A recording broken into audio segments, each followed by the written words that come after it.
बूढ़े बाप का सम्मान। एक 80 साल के बूढ़े पिता अपने 45 साल के बहुत पढ़े लिखे बेटे के साथ अपने घर में सोफा में बैठे थे। अचानक उनकी खिड़की पर एक कौवा बैठ गया। पिता ने अपने बेटे से पूछा, ये क्या है? बेटे ने जवाब दिया, ये एक कौवा है।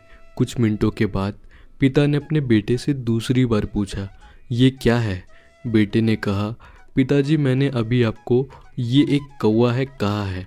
थोड़ी देर बाद बूढ़े पिता ने फिर से अपने बेटे से तीसरी बार पूछा, ये क्या है? इस समय बेटे के स्वर में कुछ जलन महसूस हुई।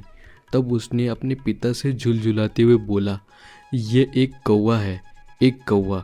थोड़ी देर बाद पिता ने फिर से अपने बेटे से चौथी बार पूछा, ये क्या है? इस बार बेटा अपने पिता पर चिल्लाया, आप मुझसे बार बार एक ही सवाल क्यों पूछते रहते हैं? हालांकि मैंने आपको कई बार बता चुका हूँ कि ये एक कौवा है। क्या आप इसे समझ नहीं पा रहे? थोड़ी देर बाद पिता अपने कमरे में गए और एक पुरानी डायरी लेकर वापस आए, जिसे उन्होंने अपने बेटे के जन्म के बाद से बनाए रखा था। एक पेज खोलने पर उन्होंने अपने बेटे को उस पेज को पढ़ने के लिए कहा। जब बेटे ने इसे पढ़ा तो निम्नलिखित शब्द डायरी में लिखे गए थे। आज मेरा 3 साल का छोटा बेटा सोफे पर मेरे साथ बैठा था। जब खिड़की पर एक कौवा बैठा था, मेरे बेटे ने मुझसे 23 बार पूछा, ये क्या है? और मैंने उसे 23 बार जवाब दिया कि ये एक कौवा था। मैंने उसे हर बार प्यार से गले भी लगाया और उसने मुझसे 23 बार फिर से वही सवाल पूछा। मुझे इस बात से बिल्कुल भी चिढ़ नहीं हुई कि मैंने अपने मासूम बच्चे के लिए प्यार महसूस किया, जबकि छोटे बच्चे ने उससे 23 बार पूछा, ये क्या है? पिता को 23 बार पूरे सवाल का जवाब देने में कोई जलन महसूस नहीं हुई।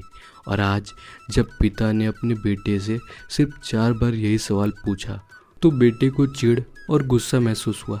इसे पढ़कर उस बेटे को अपने किए गए व्यवहार का पता चल गया था, जिसके चलते अब वो मन ही मन बहुत शर्मिंदा हो रहा था।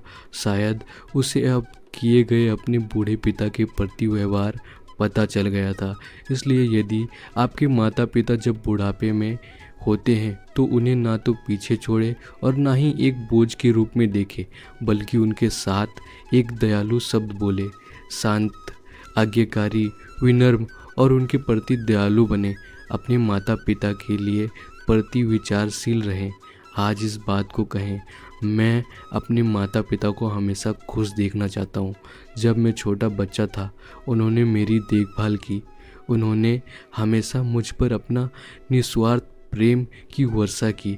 उन्होंने आज समाज में मुझे एक व्यक्ति के रूप में प्रस्तुत करने के लिए तूफान और गर्मी को देखे बिना सभी पहाड़ों और घाटियों को पार किया। आप खुद से ये वादा करो कि मैं अपने बूढ़े माता पिता की सर्वोत्तम तरीके से सेवा करूंगा। मैं अपने प्यारे माता पिता को सभी अच्छे और दयालु शब्द कहूँगा, चाहे वो कैसा भी व्यवहार करे। Thank you. मिलते हैं नेक्स्ट वीडियो में।